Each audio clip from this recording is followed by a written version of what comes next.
Believe it or not, there are currently wildfires in Greece. That's right. Now, I don't know if you have heard, but the past 20, probably like 21 days now, this summer, we have had record temperatures across the world, not just the United States, and Greece is not immune.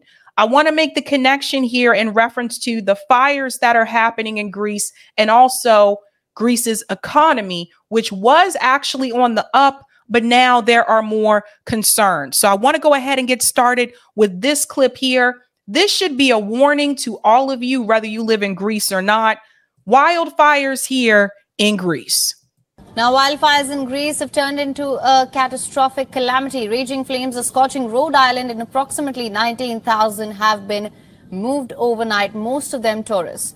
Rhode Island, it's a popular destination among British tourists. Holidaymakers say that they had to walk for miles in the searing heat to reach safety.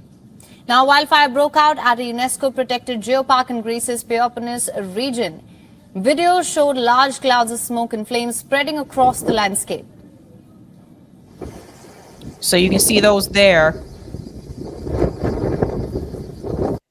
Now, and here's more footage. We'll get into this as well. Now, some of you may be wondering, like, what on earth could have caused this? You know, California has wildfires every year, right? Because California is very dry.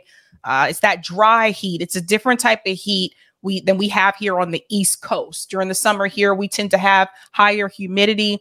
California, on the other hand, has lower humidity. And so you have that combined with the heat and the wind. You have your wildfires. So that's why California is more known to have them. This is the first time I've heard of Greece actually having wild fires. But again, this is contributed to the rising temperature increases that we have had over the past couple of weeks this summer. And so we need to pay attention to what's happening in Greece, even if we're not experiencing this where we live, because it could happen to you as well. 19,000 people have been moved due to the Greece wildfire. The drone footage here, you can see it shows the extent of the damage that the fires have caused. Tourists witnessed the skies turning gray with a yellowish hue due to the massive amounts of smoke.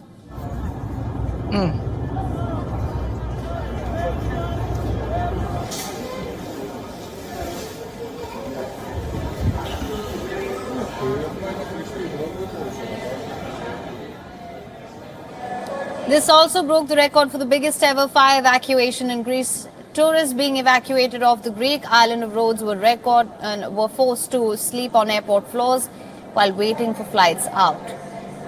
One of the British tourists who arrived in Manchester after fleeing the wildfire said that the moon was red. Listen in.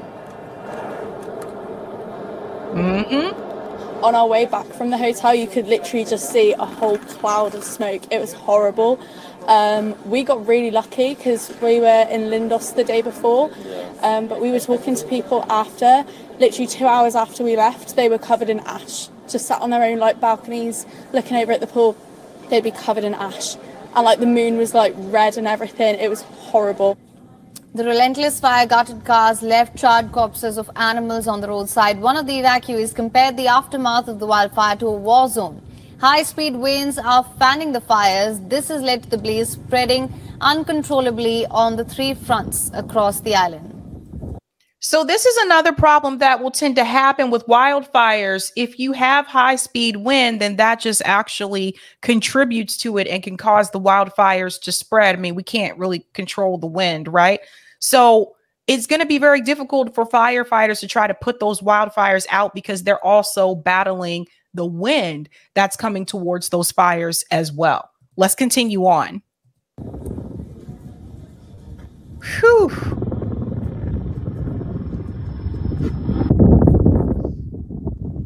You see, it says biggest ever fire evacuation in Greece. So this is huge.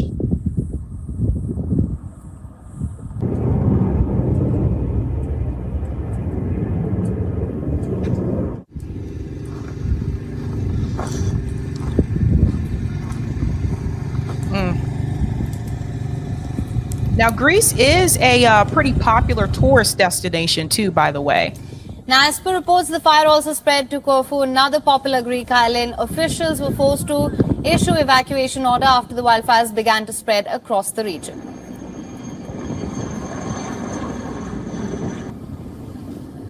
And you can see the sky there. So imagine if you live there, like, look at all the buildings here.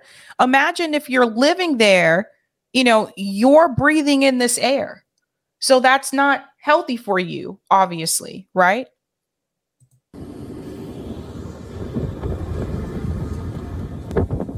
Yvonne is now available in. Okay. So I want to get into another clip here that goes into a little bit more detail. Actually, let's show this article first in reference to the hottest days. So the past 20 days have been the hottest ever recorded. So I want to dive into this a little bit from the World Socialist website.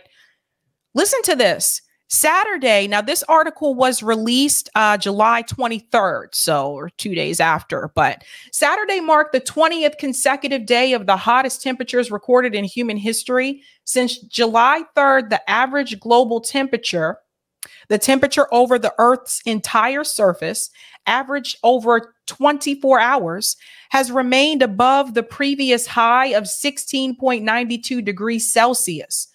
Now, this is recorded in August 2016. According to the preliminary data from the National Oceanic and Atmospheric Administration, NOAA, several regional temperature records have been set concurrently. Greece, Italy, and Spain have seen new record high temperatures of 45 degrees Celsius, which is 113 degrees Fahrenheit. Temperatures in Tunis, the capital of Tunisia, have reached 49 degrees Celsius, 120 degrees Fahrenheit, and Algeria has witnessed temperatures of 51 degrees Celsius, just under 124 degrees Fahrenheit. Much of the Mediterranean region is 5 degrees Celsius, 9 Fahrenheit above normal. And then we go into the aspect here when people start to talk about the climate. That's changing. That's just rapidly changing around us. You know, this is a sign. We've been saying this before. Scientists have been talking about this for years, that the earth is warming up. So this is not just a one-off. Oh, they just had a hot summer. We've been seeing these temperatures increase over time.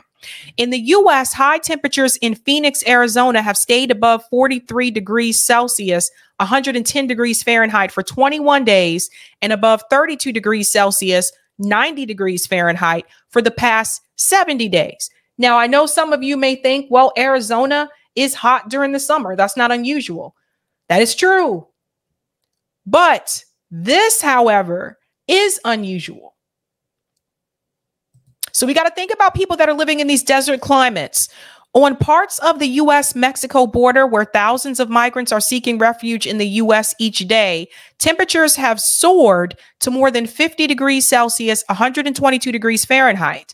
At least 167 Mexicans have died as a result of the heat wave in Mexico, and an unknown number of refugees have been left to die in the scorching desert as they are refused entry into the U.S. by customs and immigration authorities. And you can see there's a digital billboard here in Phoenix, Arizona, saying 109 degrees. So they're telling you the temperature. I would imagine at that type of heat, you probably wouldn't be able to touch certain parts of your car if you're getting into the car. I remember living in South Carolina, and some of the times during the summer when we had like 100-degree heat day, just touching the car door handle, it like burns your hand just to touch it because it's been in the sun and it's so like scorching hot. If you have leather seats, good luck. Good luck. Nobody likes to sit on hot leather seats during the summer. That is not fun. Let's go on a little bit here.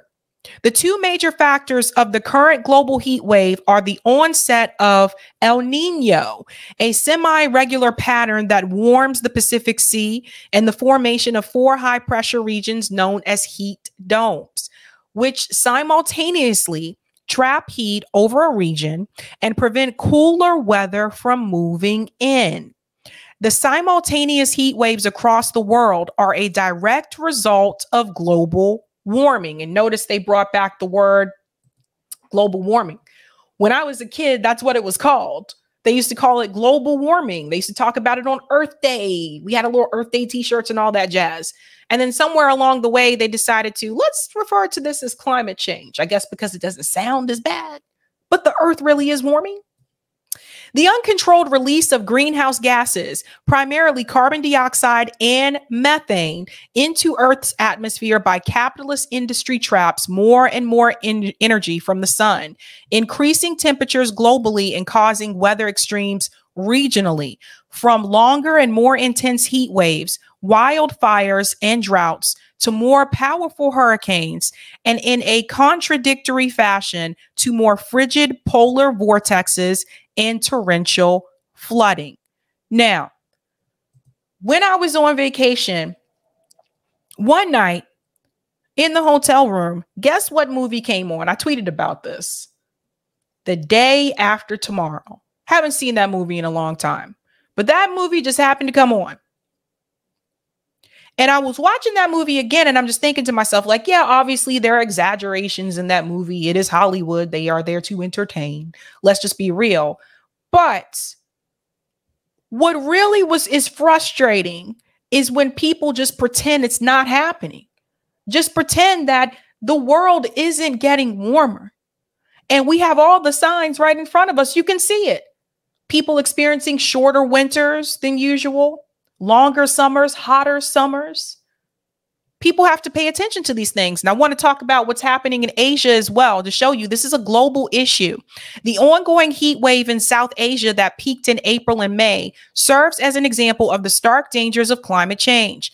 In the past, the severe heat that caused temperatures to reach above 50 degrees Celsius, 120 degrees Fahrenheit in Thailand, and which killed 13 people in a single day in India, would have been characterized as a once in 200 years event. Now, such events are 30 times more likely to occur each year as they were before global temperatures begin to rise. And if temperatures continue to rise as they have, such heat waves could occur in South Asia once every 2 years. Heat waves are among the deadliest extreme weather events. Tens of thousands of people worldwide die every year from dehydration and heat stroke. Extreme humidity can prevent heat from properly radiating, and both are especially deadly to those who work in construction, agriculture, and other essential outdoor jobs, where employers often do not provide adequate breaks, shade, and water, all of which would eat into their profits. Although these are absolutely vital for workers to stave off the many dangers caused by working in high temperatures. Let's talk about this for a second. That's exactly who I usually think of. The people who have jobs where they have to work outside. Like if you're a construction worker, that's your job. You have to work outside. You have to drink plenty of water, consume plenty of water, because you can easily get dehydrated. They used to give us warnings about this when we did have like a heat wave. When I lived down south, they used to say, make sure you're drinking plenty of water and don't go outside between noon and 3 p.m. That's what they used to tell us, right? But if your job is outside, how can you avoid going outside from 12 p.m. to 3 p.m.? Now, I want to go into this a little bit further in reference to the temperatures, because ABC News actually covered this as well. So let's go ahead and dive in here. We're talking about Greece, the wildfires, and the extreme temperatures. World Meteorological Organization is warning Europeans they are at increased risk of death from the excessive heat. In Greece, the extreme temperatures are fueling wildfires and forcing the evacuation of towns across the country. Foreign correspondent Marcus Moore is in Athens with the latest. Firefighters battling relentless flames in the extreme heat across parts of Greece. One fire roaring through this community outside Athens. A firefighter telling us the changing winds are making these fires hard to stop. God help us, he said. Authorities forced to evacuate more people from their homes as the fire grew in size and strength. Now on high alert as a new heat wave is expected over the weekend and into next week. Some areas could see temperatures of nearly 120 degrees Fahrenheit. From the air to the ground, the fight is on. France and Italy sending planes. And nearly 800 firefighters from Poland, Romania, Slovakia, and other countries are now involved, with scorching summer heat setting in across Europe. In Italy, residents and tourists alike cooling down in a historic fountain amid the heat. And in Spain, people flocking to the sea to escape the heat wave. And Marcus Moore is live now from Athens with more on this. Marcus, have authorities been able to give a time frame on when they'll be able to actually get these fires out? Diane, at this point, no. There's no specific time frame. We know that they have been able to make some progress, however, in knocking down a number of these fires that have been popping up. And the real problem is the weather conditions that they expect to get worse in the next couple of days. It is incredibly hot right now, temperatures up towards 100 degrees, and they've been that way for several days now. In fact, so much so it may break a record. You also have dry air and then on occasion the winds, and that is helping to fuel and fan the flames here. And Diane, what they are most concerned about is the fact that with these conditions, it doesn't take much for another fire or number of fires to start. The other thing I want to add, too, for people who would suggest to stay indoors to escape the heat, not just the temperature, the weather heat, but also the heat coming from the wildfires as well. Not everyone has air conditioning. This is a problem across the board. Air conditioning in some states in this country are mandatory, not in all. I mean, when I moved to Massachusetts, I was kind of surprised, most of the buildings did not have air conditioning, especially if you're working in some of those older schools where they didn't have air conditioning. So just keep that in mind. Not everyone has it. I think everyone should have it, and I think everyone should have heat, but that's not always the case. So just keep that in mind. Now, what are European authorities telling people to do to protect themselves from this extreme heat? Well, I mean, it's the usual information. Wear the proper clothing, drink plenty of water, hydrate. That is the word. But also to stay indoors if you can. And we just found out, Diane, for the first time ever that we are aware of, the Acropolis, it is closed today. It's just off in the distance behind us, this iconic structure that brings tens of thousands of tourists every year. They already closed the hours or limited the hours to be during cooler parts of the day, but we've just learned that it will remain closed because it is so hot. So authorities trying to keep people safe in whatever way they can. Wow, Marcus Moore in Athens, thank you. All right, so now, I want to pivot a little bit. We're still on Greece, but I want to pivot a little bit in reference to Greece's economy. For those who are not aware, for a while, Greece had issues with their economy. Their economy was struggling. I think we talked about this maybe a year and a half ago, but their economy actually has been on the up.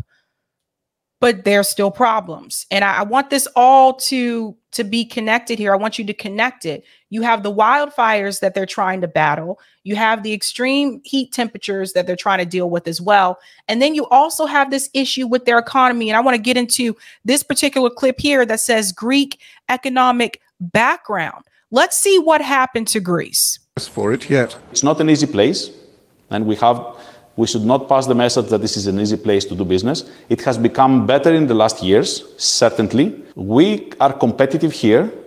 We could be more competitive. We can be more flexible. But still, there is a lot of work to be done. And we stay here because we believe that we can change Greece and put it in another trajectory for us and our kids. Greece's main advantage is its highly educated workforce, but nearly 10% of it has left for better jobs elsewhere. During the economic crisis a decade ago, many of Greece's top companies and employees fled. 4 years ago, the ruling New Democracy Conservatives promised to bring them back. They cut corporate tax by 7 points and brought Greek government bonds back to the brink of investment-grade status to lower the country's borrowing costs. Greece enjoyed 5.5% growth last year, well above the European average of 3.5%, and is slated to outperform Europe this year and next. But that tide hasn't lifted all boats. The New Democracy Party tried to nurture an economy of scale. It offered tax breaks for mergers and halved income tax for farmers in cooperatives. But inflation has swamped the benefits. So you see, here is a country whose economy was struggling, but their economy was able to get back up on the up, grew 5% within the past year, but inflation. So you see, it's not just us being affected by this. We've talked multiple times about how inflation has affected the UK, how it's affected Germany. And so this is like a step back for them. And on top of that, now they have to deal with the fires. Let's continue. There's been a doubling or tripling of expenses on products farmers buy, while the value of his produce has only gone up about 50%. Our cooperative runs a cotton mill whose electricity bill used to be 80,000 euros a year. In the past 2 years, it's gone up to 200,000 and 300,000 respectively. Small enterprises and self-employed people find it hard to stay in business. They say they could better weather inflation if they weren't also battling a bureaucratic and politicized state. Their vote on Sunday will largely be a vote to change that culture. So small businesses are struggling. Why? I mean, we have the same problem here in the United States, right? Small businesses struggling. If you want to see the full video, because there's a beginning part I did not play because of YouTube. Greek economic background, ruling New Democracy Party in a tough fight. So if you want to check that out, that's on Al Jazeera. But we have to pay attention to what's happening globally and not just in the United States. What's happening to Greece can happen to other countries as well. And before you know it, we're having the same issues here. But I think the wildfires, how many this summer? The wildfires in Canada, some of them are still continuing. When I was up in Vermont over the weekend, you know, there's flooding in Vermont for days. Like, not like it rained hard one day and there's a little bit of water. No, there were businesses who were actually underwater. One of my favorite businesses, Prohibition Pig, that I love to go to, which is in Waterbury, Vermont, temporarily closed because they're underwater. We have to pay attention to what's happening around us. But that's wildfires in Greece. And if those of you are not aware, Greece does have a lot of tourism. So if your economy or part of your economy depends on tourism, what do you do now when they had to kick the tourists out because of the wildfires? So that's just something to think about. If you have not had a chance to do so, go ahead and smash that like button, guys. That helps me out with the algo. Thank you very much. And I'll go ahead and shout out a couple of comments here. The JD Club says, have you invited RFK Jr. on? I invited RFK Jr. on the week he announced that he was running. So that goes all the way back to, I believe that was April. Yeah. Bryce says, just take a blow dryer to your face. That's the West, including Vegas. Yikes. Thank you for the super chat, Steve. Tomorrow, 7 a.m. Pacific time, congressional hearing on UFOs. You should cover it. I'm not live on Wednesdays, but I can check it out. And if I get to check it out in time, I can cover it on Thursday. Thank you for the super chat, Half Dahlia. Wildfires happen every summer in Greece. The heat wave was historically long lasting, though. Interesting. Interesting. Thank you for the super chat, Mary. I work as a postal carrier, and we are having a heat dump this week. Plus, the smoke from the Canadian fires is affecting us too. Yeah, and I think some of you guys may have seen the pictures or the video footage from New York City. This was a couple weeks ago in reference to the Canadian fires, where the sky was like kind of yellow. It kind of looked like something out of Mad Max in the Thunderdome or something like that. Crazy times, man. Crazy times.